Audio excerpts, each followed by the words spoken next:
To jaruma Sunny Leon, na san jama'a da dama za su mamakin ganina da ke a zaune kuma sannan ina yi miki yaren Hausa. Za su ce, to ai wannan muka ga 'yar Indiya ce ai, amma kuma ya Imam da yake mata Hausa, kuma sannan ai jaruma fim ɗin nan ce Sunny Leon.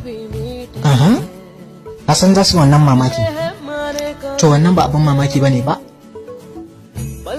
kar da ku wani damu, ba abin mamaki bane. Ku dai kawai ku biyo mu a cikin shirinmu da ita yadda za ta kaya. To jaruma Sunny Leon, mutane da dama dai sun san cewar ke 'yar ƙasar Indiya ce, sannan kuma jaruma a masana'antar Bollywood. Kin taso tun daga can ƙasar Indiya, kin zo gare ni domin ki shirya da ni a haska ki a duniya, ki ƙara suna, saboda kin san ni in bi celebrity ne babu ƙarya.